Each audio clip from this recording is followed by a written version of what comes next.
here. Gonna do a review, I guess you could say, on a new welder that I just purchased. I just received it yesterday, right before I was about to leave for the Derby yesterday.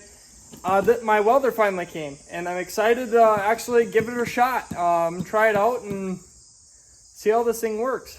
But I'm just going to do a review on what it looks like, and then once I actually start using it, I'll go further in depth on how it works and if it was worth the buy or not. So, what did I get? I got a Hobart welding products. So this thing is basically a Lincoln welder, just a different brand name. I think it's made by the same company, I think, actually.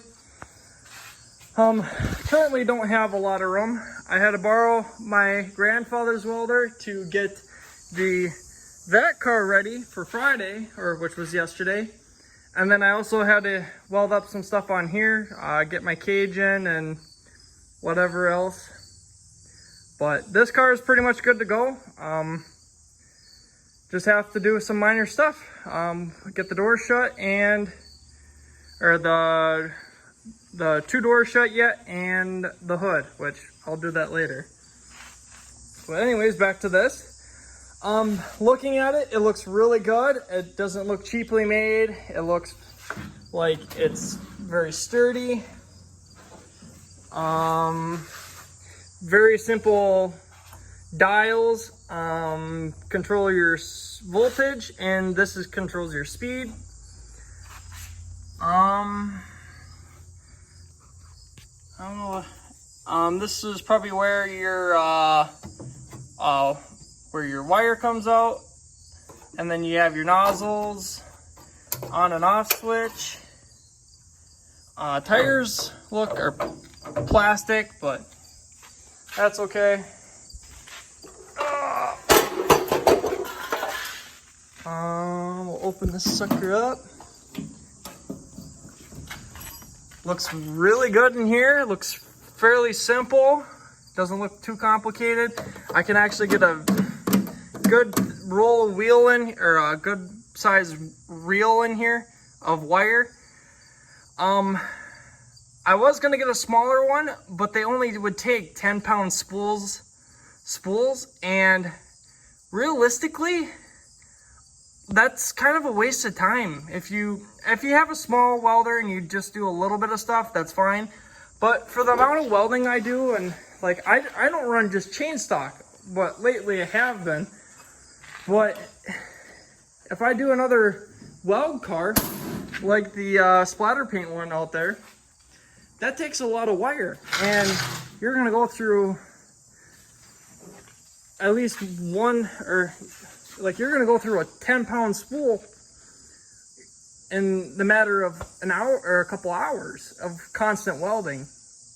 That's why I went the biggest I could go, or that I saw that was cheap enough and big enough. Like, this thing is quite a bit of voltage, so I think this is going to be perfect for what I need. I don't really need to weld anything more than a 1/2-inch thick steel. Like, that's a lot of steel to weld. And realistically, I ain't going to be welding anything like that. So, but if I have big enough projects where I'll need something like that, I have it at least. Everything that is needed is in this box. I opened it just to take a look and see. See what's all in here. That's what I paid for it. Here's a tag, instructions, maybe. I think this is instructions. It comes with some welding tips, welding spool, a gauge,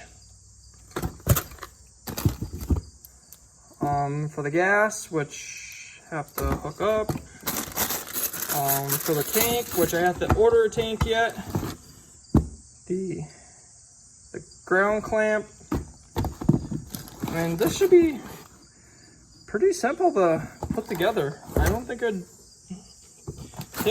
be too hard. I think these are instructions. But, I mean, everything should be simple to put together. I'm gonna keep everything together, that way I have it. But I think this is gonna be a good product to have. I actually finally got my own torch set up too. So I have to keep borrowing stuff. So I got my own torch stuff. I got my own good sized welder. I had a small one, but it wasn't big enough for what I needed. So I'm getting rid of that one. So I upgraded to a big one, a very big one. It's fine to buy the smaller ones. I go big just because I do a lot of welding and I do a lot of projects. So it's always good to have something this big, at least for myself. If you do small stuff and other stuff, you could go smaller, which is a lot cheaper too. But I just went bigger because I had enough money saved up, and this is something I'm going to use for the rest of my life. So you got to look at that too, is how long are you going to need it for? You could buy it and it's going to sit in your shop for who knows how long before you need it again. I look at it as I weld something every year. I'm constantly doing something out in the shop that requires a welder. Interrupted that video, guys, so I'm back. Like I was saying,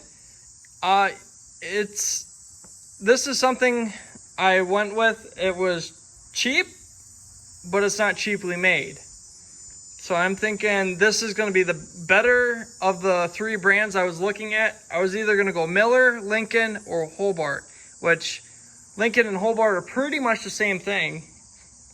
So I think this should be good enough for what I need it for. Only thing I don't like is their plastic tires. So if it gets cold out and I'm wheeling it around the shop, they could break, I'm thinking. I'd rather have them be steel, but I mean, we'll see how it goes. It's currently still all strapped down onto the onto its platform thing. So I'll end up getting it off here soon and then getting rid of this platform. Welding iron 240. So we will see how this actually goes.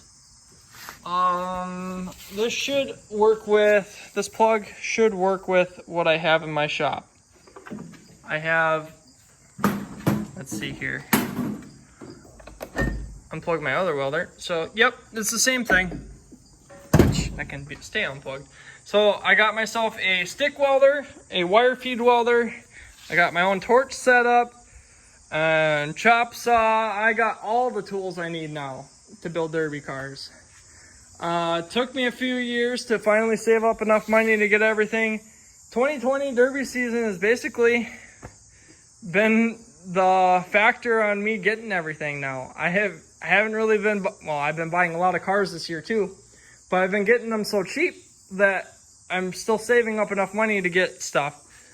Still making house payments and all the other fun stuff, but we're gonna try this thing out here shortly. I have to go get a tank for it yet, and I actually have to set it all up. But once I do that, then we'll be golden. But I gotta bring that back to my grandfather's, because I'm sure he needs it back. And then I also possibly might be picking up 2 more cars. Possibly. I might be going getting one today and another car, but you guys will see that in a future video. But thank you guys for watching this video. I appreciate everything you guys do for this channel. Don't forget to hit the like button, subscribe button if you're new to the channel, and we'll catch you guys all in the next one.